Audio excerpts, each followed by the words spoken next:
to 10% maybe of deaf people grow up with deaf parents, which means that there's a very small percentage of the community who have access to a language from the very beginning when they are born, from day one on.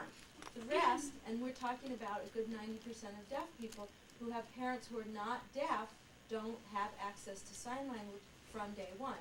And there are some horror stories that you would not believe. I mean, people will tell stories of, they'll see their family laughing, and the deaf kid will say, what's going on? They'll say, oh, we don't, it's nothing, we're not going to tell you. You know, or don't worry about it, or you think you're being laughed at. I mean, just things that you wouldn't even believe that people will say. And it happens in the family, it happens at doctor's office, it happens all over the place. And part of the problem is that parents are told that this is a pathological problem, and they're being told by professionals, doctors and others, that they need to teach their kids how to read lips and how to speak English, even though it's not accessible to them.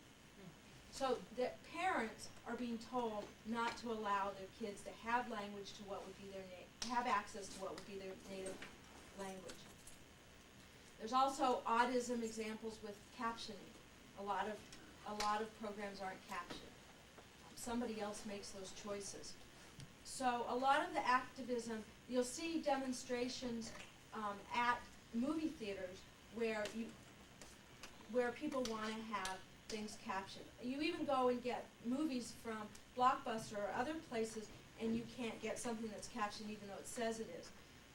I went down to Disney World a couple of years ago, and they have all of the different areas, Epcot Center, and I don't know, all these different venues down there, right? So they said that they were having interpreters at certain venues at certain times. So I said that I wanted to go to some things at certain times, but what I was told was, no, I could go to this park at this time, I could go to this venue the next day at this time. I had no freedom to travel around the venues as I wanted to. I was being told where and when I could go at certain times, and it was because they had scheduled interpreters there at only very specific times. I had to pay the same price to get into Disney World and all of these other things.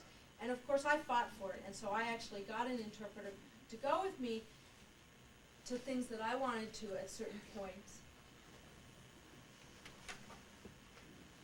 And I had been told that I would have to go find the interpreter, that I would have to do all of this other stuff, but it was me who was going to have to make the adjustments, as opposed to, as everyone else has said, society and the ability to actually choose and have the freedom to travel, to move, to choose what it was I wanted to have. By the third day, and because of my perseverance and stubbornness is probably what it would be called, I actually got to do some of what I wanted to do on my own schedule. Disney World has some things that are captioned, but not on the screen, because you wouldn't want to have the captioning interfere with those who could actually hear what was on the screen. And so what they have is this screen that sits in front of the person, but you know how far that is then from the actual screen where everything's being shown. So it's really not accessible. It's a joke, because you can't really get the two at the same time. And you use the argument of, look, you've got foreign subtitles in a movie, they're right there up on the screen, it doesn't bother anybody, but no, not for this, it's not going to happen. Can you imagine if you had 10 deaf people who wanted to go to the same film? They only have 2 of these screens. So what, we're supposed to gather around 5 people to a screen? It's just a joke.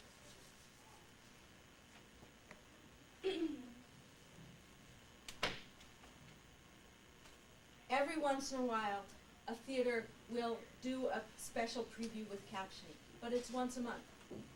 And it tends to be children's movies that are captioned, not movies that adults would necessarily go to.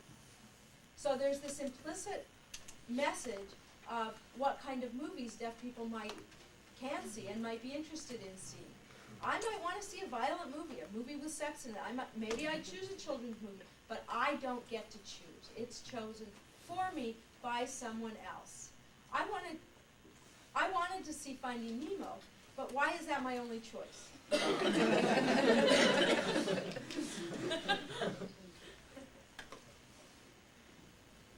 want to talk a little bit about the concept of genocide.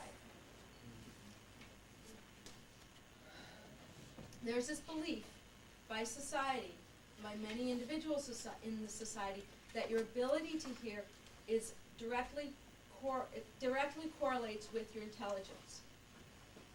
People listen to the radio all the time. People listen to messages that are given over an intercom, that sort of thing.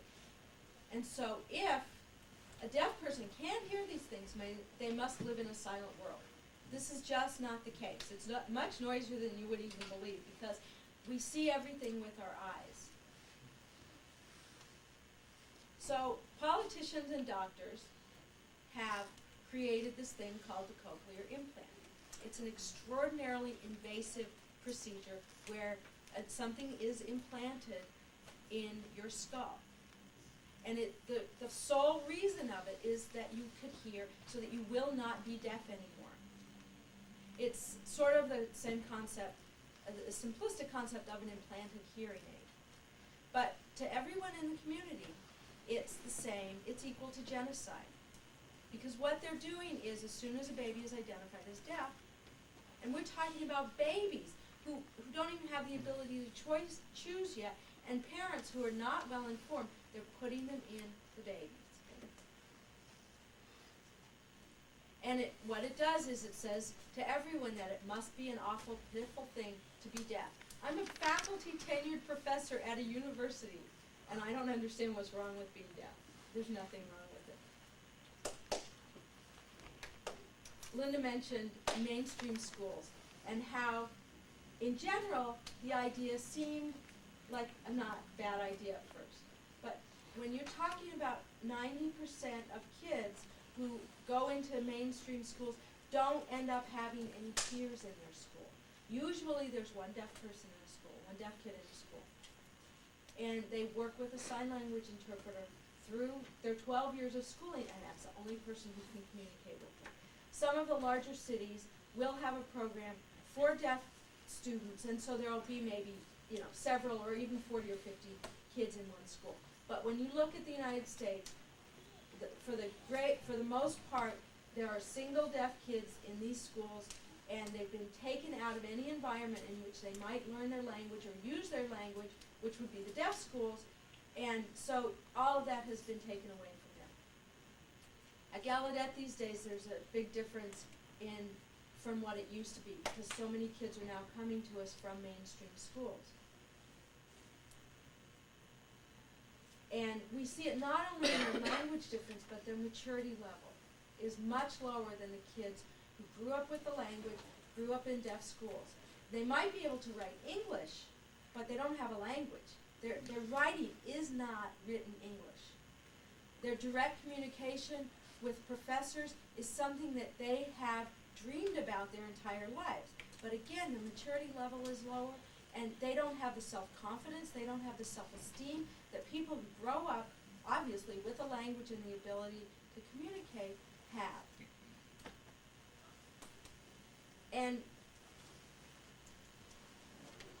And so a lot of professors some of the professors who see the kids who do come from the deaf families and who do come from the deaf schools and who can speak their minds, those kids end up getting called radical and troublemakers and all of that, because they actually know how to have a conversation and how to speak their mind and get on in the world.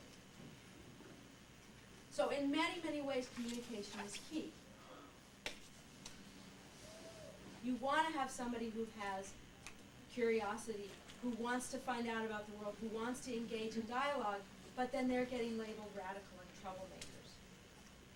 It's the professors at the university who have grown up in a deaf family and a deaf school who also can work with the students in the same way that they come to the university.